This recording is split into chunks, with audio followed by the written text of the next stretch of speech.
Tropical pulmonary eosinophilia या TPE. It is also called occult filariasis या Weingarten's syndrome. तो tropical pulmonary ईस्नोफीलिया को हम ऑकल्ट फिलेरियसिस या विन-गार्टेन सिंड्रोम के नाम से जानते हैं. It is a distinct syndrome that develops in some infected individuals with Wuchereria bancrofti and Brugia malayi. Generally ये जो विचरेरिया बैनक्रॉफ्टाई और ब्रूगिया मलाई है ये फिलेरियसिस कॉज करता है, क्लासिकल फिलेरियसिस. बट कुछ इंडिविजुअल्स में ये ऑकल्ट फिलेरियसिस भी कॉज कर सकता है, which is also known as Weingarten's syndrome या ट्रॉपिकल पल्मोनरी ईस्नोफीलिया. तो इनका एजेंट क्या है? विचरेरिया बैनक्रॉफ्टाई या ब्रूगिया मलाई. ऑकल्ट फिलेरियसिस एक हाइपरसेंसिटिविटी रिएक्शन है और ये रिएक्शन हाइपरसेंसिटिविटी होता है माइक्रोफिलेरियल एंटीजन के रिस्पॉन्स में. लंग्स में क्या होता है? इन माइक्रोफिलेरिया का रैपिडली डिस्ट्रक्शन होता है. तो ये जो माइक्रोफिलेरिया है वो ब्लड स्ट्रीम से रैपिडली फिल्टर होते हैं और फिर ये जाके लंग्स में लॉज कर जाते हैं जहाँ पे इनका डिस्ट्रक्शन होता है. तो लंग्स में इनके डिस्ट्रक्शन के बाद एक एलर्जिक रिस्पॉन्स इनिशिएट होता है और इसलिए इस केस में जो माइक्रोफिलेरिया है वो पेरिफेरल ब्लड में डिटेक्ट नहीं होते हैं. ठीक है, क्यों? क्योंकि ये सब कुछ लंग्स में हो रहा है. That's why it is known as tropical pulmonary eosinophilia. ठीक है, क्योंकि इसमें जो माइक्रोफिलेरिया है वो ब्लड स्ट्रीम से क्लियर हो चुके हैं और फिर वो उनका डिस्ट्रक्शन और लॉजमेंट लंग में हो रहा है. ठीक है, तो क्लिनिकल फीचर्स क्या होंगे? रेस्पिरेटरी मैनिफेस्टेशंस ही होगा, जैसे कि nocturnal paroxysmal cough and wheezing, weight loss, low grade fever.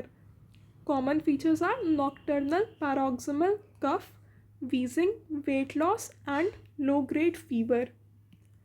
And sometimes ये जो माइक्रोफिलेरिया है ये बाकी ऑर्गन्स में भी ट्रैप हो सकते हैं, जैसे कि spleen, liver and lymph node.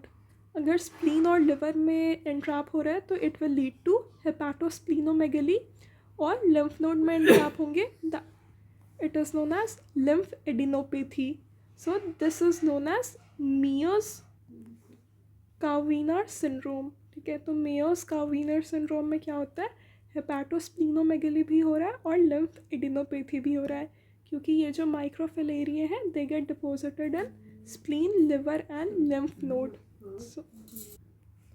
So males are more affected than females in the ratio 4:1 और ये mainly third decade of life में होता है. Laboratory diagnosis of occult filariasis. इसमें जो एब्सोल्यूट ईस्नोफिल काउंट है it will be more than 3000 per microlitre. So occult फिलेरियसिस में blood eosinophilia मिलता है.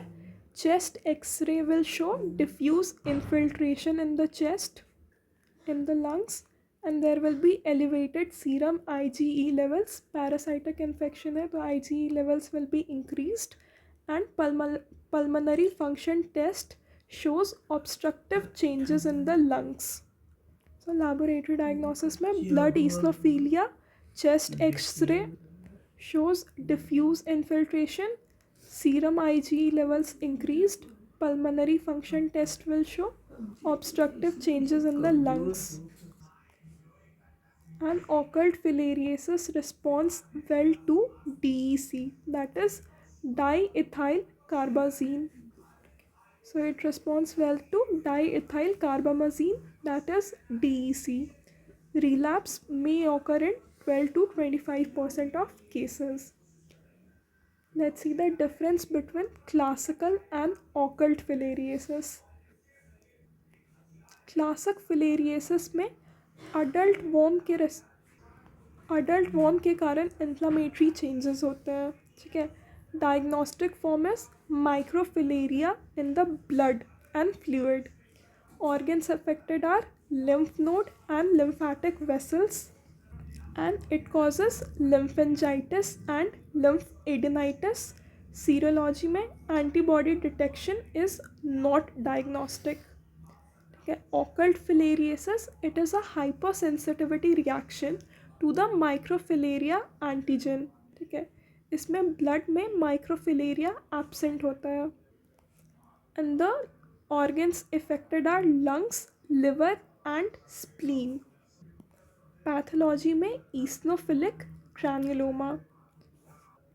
एंड सीरोलॉजी में IgE antibody detection is diagnostic. So classical filariasis में अडल्ट वॉर्म के against inflammatory changes होते हैं. ऑकल्ट फिलेरिएसिस में माइक्रोफिलेरिया एंटीजन के लिए हाइपरसेंसिटिविटी रिएक्शन होता है. ठीक है, क्लासिकल फिलेरिएसिस में ब्लड में माइक्रोफिलेरिया मिलता है. ऑकल्ट में ब्लड में माइक्रोफिलेरिया एब्सेंट होगा.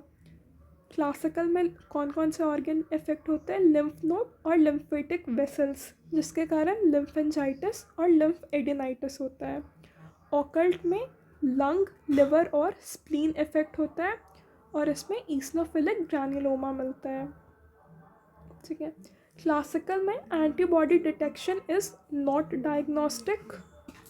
Microfilaria in blood is the diagnostic form. Occult filariasis में IgE antibody detection is diagnostic.